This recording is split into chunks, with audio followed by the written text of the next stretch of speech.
Mengenal lebih dekat tentang Imam An-Nasai, ulama ahli hadis. Assalamualaikum warahmatullahi wabarakatuh. Bismillahirrahmanirrahim. Konten ini diangkat dari berbagai sumber terpercaya. Di Pustaka Buya Hamka, Jakarta. Ditulis ulang oleh Arif Rahman Khalid AR Sultan Mansur. Dalam rangka mengenang jasa dan ketauladanan ulama Islam dan menjadi pencerahan bagi generasi Muslim yang akan datang. Insya Allah, semoga bermanfaat. Jangan lupa subscribe channel kita ini ya. Mengenal Imam An-Nasai. Imam An-Nasai yang memiliki nama lengkap Abu Abdirrahman Ahmad bin Syuaib bin Ali bin Bahar bin Sinan bin Dinar An-Nasai adalah seorang ulama hadis terkenal dan ulama besar di kalangan ahlu sunnah wal jamaah yang dirujuki kitab-kitab beliau hingga kini di seluruh negeri muslim dan perguruan tinggi Islam ternama seluruh dunia. Kitabnya termasuk kitab hadis yang 6, yaitu Bukhari, Muslim, Abu Daud, Ibnu Majah, Tirmidzi, dan Nasai. Keenam kitab hadis ini dikenal karena ketinggian sumber periwayatannya, sanad maupun kandungan beritanya, matan. Sehingga menjadi rujukan bagi umat muslim dalam menjalankan dan mengamalkan ibadah dan akidah Islam. Karena hadis-hadis membuat banyak pelajaran dan tuntunan penting dalam Islam dan menjadi sumber kedua sesudah kitab suci Al-Quran. Al-Quran dan hadis disandingkan sebagai sumber hukum dalam agama Islam. Dilahirkan di satu desa yang bernama Nasai di daerah Khurasan pada 215 Hijriah atau tahun 827 Masehi dan beliau wafat dalam usia 88 tahun yakni pada tahun 313 Hijriah atau pada 915 Masehi. An-Nasai tumbuh dan berkembang di desa kelahirannya. Ia menghafal Al-Quran di madrasah yang ada di Nasai. Imam An-Nasai juga banyak menyerap berbagai disiplin ilmu keagamaan dari para ulama di daerahnya. Kemudian mengembara ke sejumlah negara untuk menimba ilmu sejak usia 15 tahun. Saat remaja, seiring dengan peningkatan kapasitas intelektualnya, An-Nasai mulai gemar melakukan lawatan ilmiah ke berbagai penjuru dunia guna memburu ilmu-ilmu keagamaan, terutama disiplin ilmu hadis. Belum genap 15 tahun usianya, An-Nasai sudah mengembara ke berbagai wilayah Islam, seperti Mesir, Hijaz, Irak, Syam, Khurasan, dan wilayah Jazirah Arab lainnya. Kemampuan intelektual Imam An-Nasai menjadi kian matang dalam masa pengembaraannya.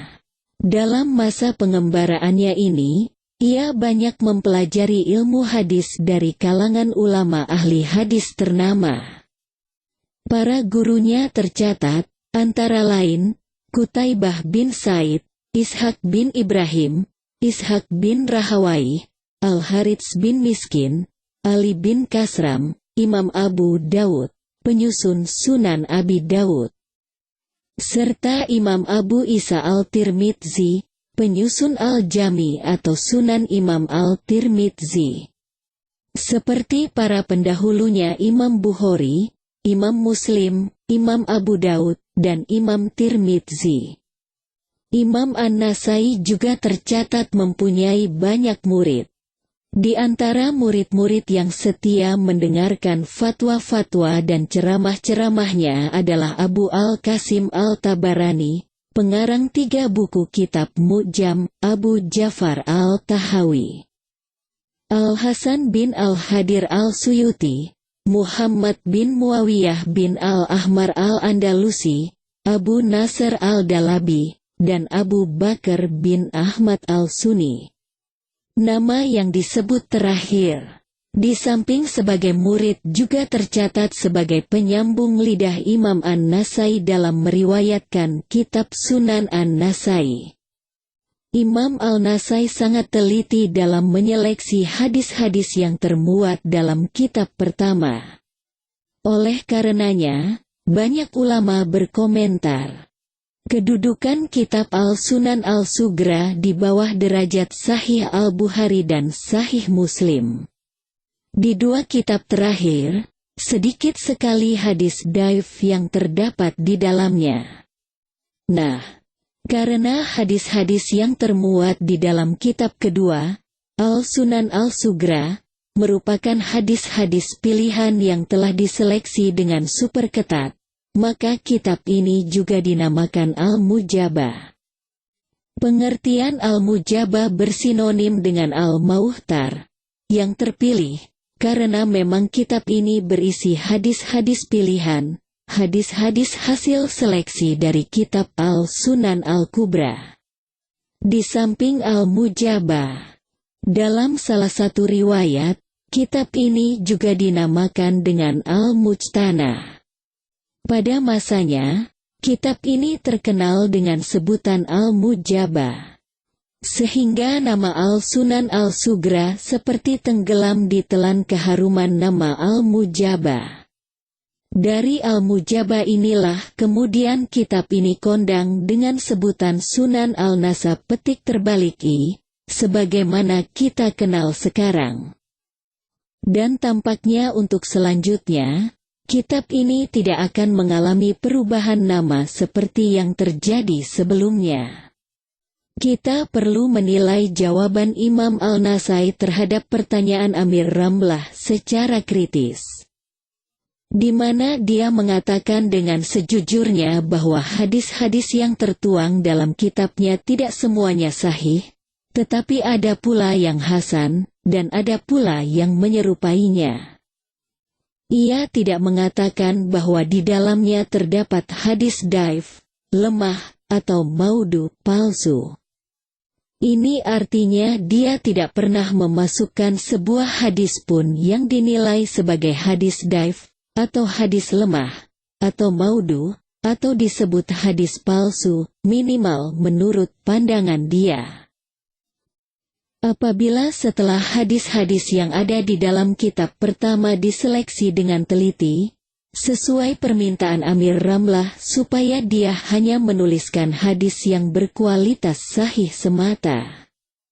Dari sini bisa diambil kesimpulan, apabila hadis hasan saja tidak dimasukkan ke dalam kitabnya, hadis yang berkualitas dhaif dan maudhu tentu lebih tidak berhak untuk disandingkan dengan hadis-hadis sahih.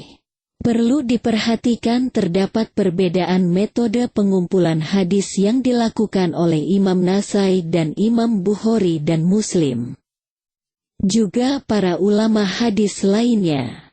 Beliau menamakan kitabnya sebagai Sunan, yang berarti pengumpulan hadis berdasarkan tema-tema tertentu sebagaimana yang juga dilakukan oleh Imam Tirmidzi dan Abu Dawud.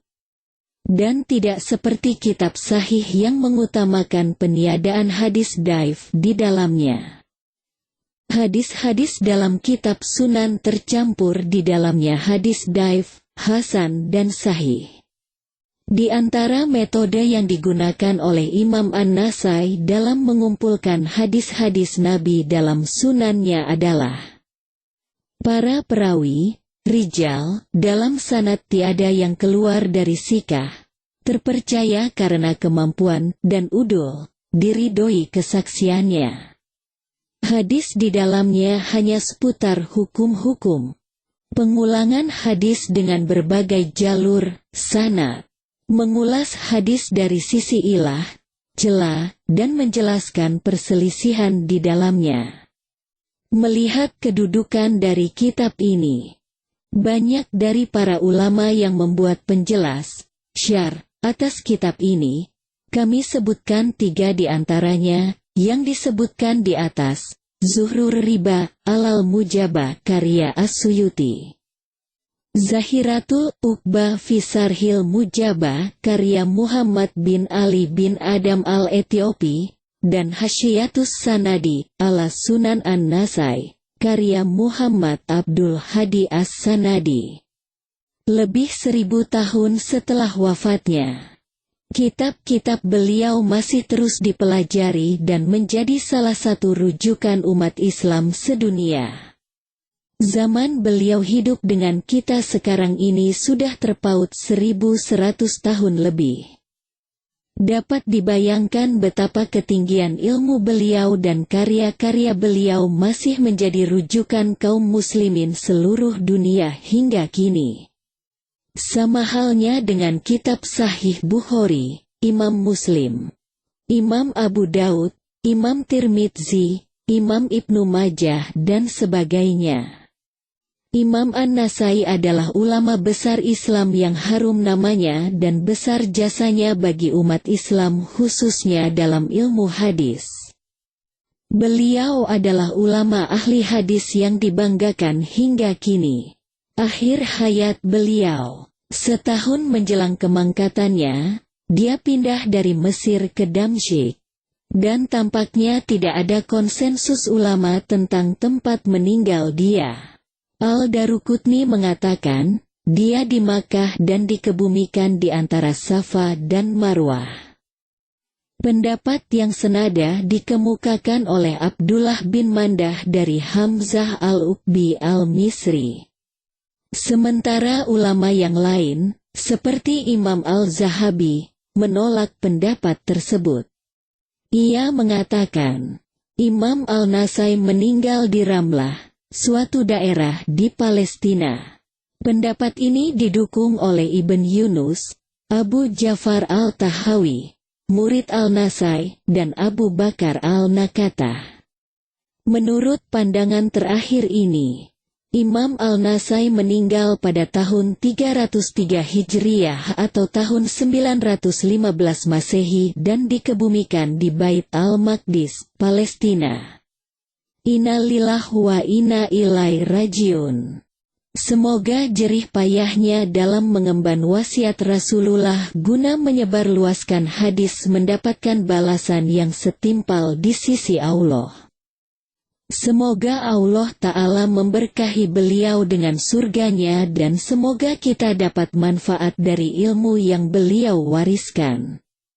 Amin ya Rabbal Alamin.